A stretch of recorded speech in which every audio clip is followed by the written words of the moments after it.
Hi കൂട്ടുകാരെ, പുതിയൊരു വീഡിയോയിലേക്ക് എല്ലാവർക്കും സ്വാഗതം.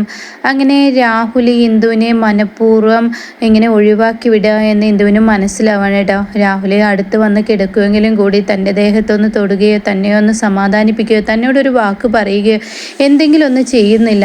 എന്നാൽ ഈ സമയം ഇന്ദുവിൻ്റെ കണ്ണിൽ നിന്നും അറിയാതെ കണ്ണിങ്ങനെ നിറഞ്ഞൊഴുകണം കേട്ടോ. തനിക്ക് താങ്ങാവുന്നതിലും അപ്പുറമാണ് എന്ന് ഇന്ദുവിന് മനസ്സിലായി. സത്യനായിരുന്നെങ്കിൽ ഒരിക്കലും ഇങ്ങനെ വരില്ല എന്നുള്ളതും മനസ്സിലാക്കാൻ കേട്ടോ. സ്വത്തിൻ്റെ പിറകെ സ്റ്റാറ്റസ് ഉള്ളവരെ നോക്കി കല്യാണം കഴിച്ചതുകൊണ്ട് സുശീലയേക്കാൾ അപ്പുറമുള്ള ഒരു ജീവിതം തനിക്ക് കിട്ടിയെന്ന മനോഭാവത്തിൽ കിടക്കാണ്. ഇതേ സമയം രവിയാണ് കാണിക്കുന്നത്. രവി ഇങ്ങനെ വലിയ സങ്കടത്തോടു കൂടി രവി ഇങ്ങനെ കിടക്കുകയാണ്. കാരണം ഹർഷയും സുശീലയും പറഞ്ഞ ആ വാക്കുകളുണ്ടല്ലോ രവിയെ വല്ലാതെ വേദനിപ്പിക്കുകയാണ്. അതായത് അനുപമയെ നമുക്ക് ഒതുക്കാൻ വലിയ ആയുധം തന്നെ നമ്മുടെ ഇതാണ്. ഈ ഒരു സത്യം അവർക്ക് മുന്നിൽ തെളിയിച്ചാൽ മതി. അത് കേൾക്കുന്ന സുശീല പറയണേ, നീ അത് തെളിയിച്ചു കഴിഞ്ഞാൽ നിനക്ക് എങ്ങനെ ഹർഷയെ നിൻ്റെ ഭർത്താവിൻ്റെ മുന്നിൽ ജീവിക്കാൻ കഴിയില്ലല്ലോ. അപ്പോൾ ഉടൻ തന്നെ അല്ല, നമുക്ക് ആനന്ദമാഷിനെയെങ്കിലും ഒന്ന് അറിയിക്കാം. കാരണം അയാളുടെ ഉള്ളിൽ ഈ ഒരു തോന്നൽ വന്നു കഴിഞ്ഞാൽ ഈ പറയുന്നത് പോലെ ഒരിക്കലും അനുപമയെ ഒരു അന്തസ്സുള്ള ഒരു അഭിമാനമുള്ള ഒരു മാഷാണെങ്കിൽ ഒരിക്കലും മകളെ ഇന്ദ്രൻ്റെ കൂടെ ജീവിക്കാൻ വിടില്ല എന്നൊക്കെ പറഞ്ഞത് അത് ഫുള്ളായിട്ട് കേൾക്കാൻ കഴിഞ്ഞില്ലെങ്കിലും അവിടെ എവിടെയൊക്കെ എന്തൊക്കെയോ ഉണ്ട്. അതായത് ആ രഹസ്യം എന്ന് പറയുന്നത് ഹർഷയുടെ വയറ്റിലുള്ള കുഞ്ഞാണെന്ന് രവിക്ക് മനസ്സിലാവണം.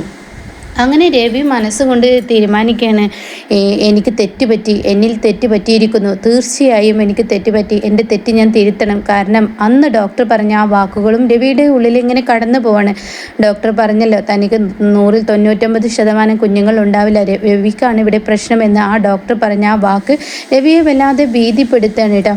അപ്പോൾ ഇവിടെ എന്നെ അവൾ കബളിപ്പിക്കുകയാണോ? ഇതാണ് സുശീല ഇവൾക്ക് വേണ്ടി എല്ലാ സേവയും ചെയ്തു കൊടുക്കുന്നത്. സുശീല ഇന്ദ്രൻ്റെ കുഞ്ഞാണോ എന്നൊരു തോന്നലൊക്കെ ഇങ്ങനെ രവിയെ കടന്നുകൂടാണ് കേട്ടോ. അങ്ങനെ രവി തന്നെ രവിയോട് പല ചോദ്യങ്ങളും ചോദിച്ചു നോക്കുകയാണ്. കാരണം ഓരോ കാര്യങ്ങളും രവിക്കുള്ളിലോട്ടും വീണ്ടും വീണ്ടും കടന്നു വരികയാണ്. സുശീല ഹർഷയ്ക്ക് വേണ്ടി കിടന്ന് ബുദ്ധിമുട്ടുന്നതും അപ്പോൾ ഈ പറയുന്ന ഇന്ദ്രൻ്റെ കുഞ്ഞാണോ, പിന്നെ അതുപോലെ ഇന്ദ്രനെ കാണാൻ ഹർഷ കിടന്ന് വിതുമ്പുന്നതും ഇതൊക്കെ കൂട്ടി വായിച്ചു നോക്കുമ്പോൾ തീർച്ചയായും തനിക്കൊരു കുഞ്ഞ് ജനിക്കില്ലെന്ന സത്യം, തന്നെ വെച്ച് അവൾ തന്നെ കബളിപ്പിക്കുകയാണെന്ന സത്യം രവിക്ക് മനസ്സിലാവുകയാണ്. അപ്പോഴാണ് അങ്ങോട്ടേക്ക് ഹർഷ കയറി വരുന്നത്. അങ്ങനെ ഹർഷ, എന്താ രവിയേട്ട ഇത്ര കാര്യമായി ചിന്തിക്കുന്നത്? ഒന്നുമില്ല. എന്താ നമ്മുടെ കുഞ്ഞിനെ കുറിച്ചാണ് ചിന്തിക്കുന്നത്? ഇത് നമ്മുടെ കുഞ്ഞിനെ കുറിച്ച് രവിയേട്ടന് എന്താ ഇത്ര വല്ലാത്ത ചിന്ത? ഈ കുഞ്ഞിനെ കുറിച്ച് രവിയേട്ടൻ എന്തെല്ലാം സ്വപ്നങ്ങളാണ് കാണുന്നത് എന്നിങ്ങനെയൊക്കെ ഓരോ വാക്കുകൾ ഇങ്ങനെ പറയുമ്പോൾ രവിയുടെ ഉള്ളിൽ ആ കുഞ്ഞ് തൻ്റെ കുഞ്ഞല്ല എന്നും ഇങ്ങനെ പറഞ്ഞു വന്നിരിക്കുന്നു കേട്ടോ. അങ്ങനെ രവിയോട് വീണ്ടും വീണ്ടും ഹർഷ ചോദിക്കുകയാണ്, രവിയേട്ടൻ പറ, ഈ കുഞ്ഞിനെ കുറിച്ച് രവിയേട്ടന് എന്താണ് അഭിപ്രായം? ഈ കുഞ്ഞിനെ കുറിച്ച് രവിയേട്ടൻ എന്താണ് സ്വപ്നങ്ങൾ? ആ സ്വപ്നങ്ങളൊക്കെ ഒന്ന് കേൾക്കട്ടെ. നമ്മുടെ കുഞ്ഞ് വളരെയല്ലേ. കാരണം വയറ് വലുതായി തുടങ്ങി, ഇനി മാസങ്ങളേ ഉള്ളൂ കുഞ്ഞ് പുറത്തോട്ട് വരെ. രവിയേട്ടന് ഓരോ ആഗ്രഹങ്ങളും സ്വപ്നങ്ങളൊക്കെ ഇല്ലേ എന്നിങ്ങനെ ചോദിക്കുമ്പോൾ ഹർഷേ, ഈ കുഞ്ഞ് എൻ്റേതാണോ എന്നുള്ള സംശയം പോലും എന്നിൽ വന്നിരിക്കുന്നു. അത് പറയാൻ വരട്ടെ, ഇതെൻ്റേതാണെന്നുള്ള ആ ഒരു ഇത് എനിക്ക് ദൃഢമാവട്ടെ എന്നിങ്ങനെ പറയുമ്പോൾ ഹർഷ ഒരു നിമിഷത്തേക്ക് ആകെ തകർന്ന് തരിപ്പിടമായിട്ടോ. തനിക്ക് ഒന്നും ശബ്ദിക്കാൻ കഴിയുന്നില്ല. തനിക്ക് എന്താണ് രവിക്ക് മുന്നിൽ പറയേണ്ടതെന്ന് അറിയുന്നില്ല. അങ്ങനെ ഹർഷ ആകെ കണ്ണും തുറിച്ചിങ്ങനെ നിൽക്കുകയാണ്. ഇതേ സമയം എന്താ രവിയേട്ടൻ പറഞ്ഞത്? രവിയേട്ടൻ എന്താ പറഞ്ഞത്? നമ്മുടെ കുഞ്ഞല്ലെന്നോ, നമ്മുടെ കുഞ്ഞാണെന്ന് ദൃഢമാക്കേണ്ടതുണ്ടെന്ന് എന്താ രവിയേട്ടൻ പറഞ്ഞത്? ഒന്നുമില്ലടോ, ഞാൻ തന്നെ കബളിപ്പിക്കാൻ വേണ്ടി വെറുതെ ഒന്ന് പറഞ്ഞതാണ്. എന്താ തനിക്ക് പേടിയായോ? തനിക്കിതായോ? എന്നാലും രവിയേട്ട, നമ്മുടെ കുഞ്ഞ് വളർന്നു വരുന്ന ഈ സമയത്ത്, നമ്മുടെ കുഞ്ഞ് പുറത്തോട്ട് വരുന്ന ഈ സമയത്ത് രവിയേട്ടൻ ഇങ്ങനെയുള്ള വാക്കുകൾ കൊണ്ട് വേദനിപ്പിക്കേണ്ടായിരുന്നു. അത് കേൾക്കുന്ന രവി പറയാം, താൻ എന്തിനാ ഇങ്ങനെ സങ്കടപ്പെടുന്നത്? തനിക്കറിയാവുന്നതല്ലേ എന്നിലുണ്ടായ കുഞ്ഞാണ് അതെന്ന്. തനിക്ക് ആ വിശ്വാസമുണ്ടെങ്കിൽ പിന്നെ താൻ എന്തിനാ പേടിക്കേണ്ടത്? ആവശ്യം തെറ്റ് ചെയ്യാത്തവർക്ക് യാതൊരു പേടിയും വേണ്ട എന്നൊക്കെ ഇങ്ങനെ രവി പറയുമ്പോൾ അത് തിരിച്ചിട്ടിട്ടും രവിയുടെ ആ വാക്കുകൾ വരുമ്പോൾ ഹർഷയ്ക്ക് എന്താണ് അവിടെ പറയേണ്ടതെന്ന് അറിയാതെ ഹർഷ ഞാനൊരു നിമിഷത്തേക്ക് രവിയേട്ടൻ അങ്ങനെ പറഞ്ഞപ്പോൾ അതാ ഞാൻ പറഞ്ഞത്, തെറ്റ് ചെയ്തിട്ടുണ്ട് താൻ. തെറ്റ് ചെയ്തിട്ടുണ്ടെങ്കിൽ താൻ പേടിക്കേണ്ടതുണ്ട്, തെറ്റ് ചെയ്തിട്ടില്ലെങ്കിൽ തനിക്ക് പേടിക്കേണ്ട എന്ന് വീണ്ടും പറയുമ്പോൾ അവിടെ ആകെ ആശയക്കുഴപ്പത്തിലാവുകയാണ് ഹർഷ. ഇയാളുടെ ഉള്ളിൽ എന്തെങ്കിലും ഉണ്ടോ? നേരത്തെ ഞങ്ങൾ തമ്മിൽ സംസാരിച്ചത് ഇയാൾ കേട്ടിട്ടുണ്ടാവുമോ? ഇനിയിപ്പോൾ അത് വെച്ചിട്ടാണോ ഇയാൾ എന്നിൽ സംശയം ഉന്നയിക്കുന്നത് എന്നൊക്കെയുള്ള തോന്നൽ ഇങ്ങനെ ഹർഷയുടെ ഉള്ളിലും തോന്നുകയാണ്. എന്തായാലും എൻ്റെ ഹർഷ ഈ സമയങ്ങളിലൊന്നും ഉറക്കം കളയാൻ പാടില്ല. ഒന്ന് കിടന്നേക്ക്, പെട്ടെന്ന് കിടക്കാൻ നോക്കി എന്ന് പറയെങ്കിലും കൂടി ഹർഷയ്ക്ക് രവിയെ തൊടാനോ പഴയതുപോലെ കിന്നരിക്കാനോ ഒന്നും കഴിയുന്നില്ല. തൻ്റെ ഉള്ളിൽ തീപ്പൊരി വീണിരിക്കുന്ന ആ തീപ്പൊരി എപ്പോൾ വേണമെങ്കിലും എങ്ങനെ വേണമെങ്കിലും പൊട്ടിത്തെറിക്കാം. തീ ആളിക്കത്താം എന്ന ആ പേടിയോട് കൂടി ഇങ്ങനെ ഹർഷ കിടക്കുമ്പോൾ ഇവിടെ രവി ആണെങ്കിൽ കണക്ക് കൂട്ടുന്നു. അന്ന് ഇവിടെ അനുപമ വന്നത് എന്തിന്? അനുപമ എന്നെയും ഈ പറയുന്ന ഹർഷയെ ഒരുമിച്ച് കാണണമെന്ന് പറഞ്ഞത് എന്തിന്? ആ സത്യം എനിക്കറിയണം. ഇനി അനുപമയെ കാണണം. ഇനി നീട്ടിവെക്കാൻ പാടില്ല. അനുപമയെ കാണുക തന്നെ വേണം എന്ന ആ തീരുമാനമെടുക്കണം കേട്ടോ. അങ്ങനെ പിറ്റേ ദിവസം രാവിലെ ആകുമ്പോഴേക്കും സുശീല തൻ്റെ സ്വർണ്ണാഭരണങ്ങൾ ഈ പറയുന്ന ഏതെങ്കിലും ഒരു ബാങ്ക് ലോക്കറിൽ കൊണ്ടുവെക്കണമല്ലോ.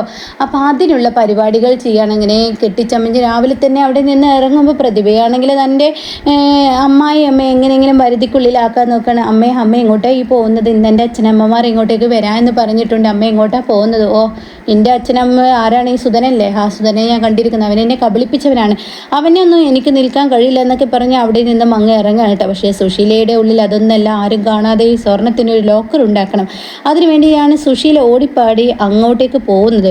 എന്നാൽ ഈ സമയം രവിയാണെങ്കിലോ ഇങ്ങനെ അനുപമയെ തിരക്കി പോയിരിക്കുകയാണ്. അപ്പോൾ അനുപമയാണെങ്കിലോ സാധനങ്ങൾ വാങ്ങാൻ വേണ്ടി പുറത്തോട്ട് ഇറങ്ങിയ ആ ഒരു സമയമായിരിക്കും. അപ്പോൾ അനുപമയെ വഴിവക്കിൽ വെച്ച് രവി കാണാണ്. ആ അനുപമേ എന്ന് പറഞ്ഞിട്ട് രവി തൻ്റെ വണ്ടി നിർത്താണ്. അപ്പോഴേക്കും അനുപമ ആ രവിയോ എന്താ വിളിച്ചത് എന്നൊക്കെ ചോദിക്കുമ്പോൾ അതെ, എനിക്ക് ചില സത്യങ്ങൾ അറിയാനുണ്ട് അനുപമയിൽ നിന്നും. അത് കേൾക്കുന്ന രവി ഇത് പറയുമ്പോൾ അനുപമ പറയാണ് അതിനെന്താ ചോദിച്ചോളൂ എന്ന് പറയട്ടോ. ഇതേ സമയം അതെ, നീ അന്ന് അവിടെ എന്നെ തിരക്കി എന്തിനു വേണ്ടി വന്നതാണ്? അന്ന് നീ എന്നെയും ഹർഷയെയും ഒരുമിച്ച് കാണണമെന്ന് നീ എല്ലാവർക്കും മുന്നിൽ ആവശ്യപ്പെട്ടില്ലേ? അതെന്തിനു വേണ്ടിയാണെന്ന് പറയുമോ എന്നിങ്ങനെ ചോദിക്കുമ്പോൾ താൻ എന്താണ് ഇനിയിപ്പോൾ വേണ്ടത് എന്ന ആ ഒരു പ്രതിസന്ധിയിൽ ഇങ്ങനെ നിൽക്കുകയാണ് കേട്ടോ അനുപമ. കാരണം ഇന്ദ്രനുമായി നല്ലൊരു ജീവിതം, ഇന്ദ്രൻ തൻ്റെ അമ്മക്ക് മുന്നിൽ നിന്ന് തന്നെ ഒരു സേഫായ ഒരു വീടൊക്കെ എടുത്ത് തന്നെ നല്ലോണം സ്നേഹിക്കുന്ന ആ ഭർത്താവിനെ കുറിച്ച് ഇനി ഒരു സംശയം ഉന്നയിക്കണോ വേണ്ടയോ എന്നുള്ള ആ ഒരു ഇതിൽ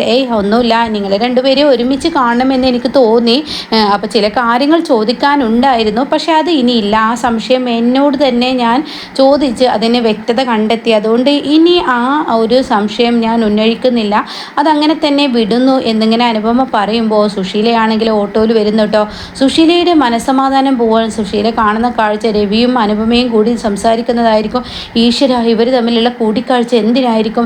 ഇനിയിപ്പോൾ രവിയോട് എന്തെങ്കിലും അനുപമ പറയുമോ? അനുപമയോട് രവി എന്തെങ്കിലും പറയുമോ? അങ്ങനെയാണെങ്കിൽ കുഴപ്പമില്ല. പക്ഷേ രവിയോട് അനുപമ പറഞ്ഞു കഴിഞ്ഞാൽ ഹർഷയും ഞാനും പിന്നീട് എൻ്റെ മകനും പിന്നെ പറയാൻ വാക്കുകളില്ല എന്ന ആ പേടിയോടുകൂടി ഓട്ടമോടാണ്. സ്വർണ്ണക്കടയിലോട്ടല്ല പോകുന്നത്, പിന്നീട് ഹർഷയുടെ അരികിലോട്ടാണ്. അപ്പോൾ ഹർഷ ഉടൻ തന്നെ സുശീലാൻ്റെ ഇന്നും വന്നല്ലോ, ഇന്നെന്താ പതിവില്ലാതെ നേരത്തെ വന്നിരിക്കുന്നത്? അതെ ഹർഷ, ഒരു പ്രശ്നമുണ്ട്. എന്താ ആൻറ്റി? അതെ, ഞാൻ ഇന്ന് വഴിവക്കിൽ വെച്ച് അനുപമയും രവിയെയും കണ്ടു എന്ന് പറയാം. എന്താ ആൻറ്റി പറഞ്ഞത്? അതെ, അനുപമയും രവിയെയും കണ്ടു. ഇവിടെ രവിക്ക് എന്തെങ്കിലും സംശയം ഉണ്ടായിട്ടുണ്ടോ? ഇന്നലെ നമ്മൾ സംസാരിക്കുന്നത് എന്തെങ്കിലും രവി കേട്ടിട്ടുണ്ടോ? എന്തോ ഒരു വശപിശയ്ക്ക് എനിക്ക് തോന്നുന്നു എന്നൊക്കെ പറയുമ്പോൾ ഹർഷ പറയണത് ശരിയാണ് സുശീലാൻറ്റി, നിങ്ങൾ പറഞ്ഞത് ശരിയാണ്. ഇന്നലെ രവിയേട്ടൻ എന്നോട് പറഞ്ഞു ഇത് എൻ്റെ കുഞ്ഞാണോ എന്ന് ഞാൻ ദൃഢപ്പെടുത്തേണ്ടിയിരിക്കുന്നു എന്ന് പറയുകയും പിന്നീട് എൻ്റെ മനസ്സിലോട്ട് അത് അല്ല എന്ന് പറയുകയൊക്കെ ചെയ്തു. അത് കേൾക്കുന്ന സുശീല, ഈശ്വര, ഇനി അടുത്തത് എന്താണാവോ? ഇനി എന്തെല്ലാം പ്രശ്നങ്ങളാണാവോ ഇനി നേരിടേണ്ടി വരിക? ഇനി എന്തെങ്കിലും വരുമോ എന്നൊക്കെ പേടി അവരിൽ വരികയാണ് കേട്ടോ. അപ്പോൾ ഇതിലും അപ്പുറമാണ് ഇനി സുശീലയ്ക്ക് കിട്ടാനിരിക്കുന്നത്. അപ്പോൾ രവിയുടെ ആ സംശയം വിത്ത് ഉള്ളിൽ വീണതുകൊണ്ട് തന്നെ ഹർഷയുടെ കാര്യത്തിൽ ഒരു തീരുമാനമായി. എന്നാൽ ഈ സമയം ഇപ്പുറത്ത് സുശീലയ്ക്ക് ആ സ്വർണം ചെന്ന് കൊടുക്കുമ്പോൾ അത് ലോക്കറിൽ വെക്കാൻ നോക്കുമ്പോഴുണ്ടാവുന്ന ആ ഒരു ഇനി അതൊരു റോൾഡ് ഗോൾഡ് ആയിരുന്നു എന്ന സത്യം മനസ്സിലാക്കുമ്പോൾ സുശീല ഇനി ബിഗ് സീറോ ആകാൻ പോകുന്ന ആ ഒരു സീനാണ് കേട്ടോ ഇനി കാണാനിരിക്കുന്നത്.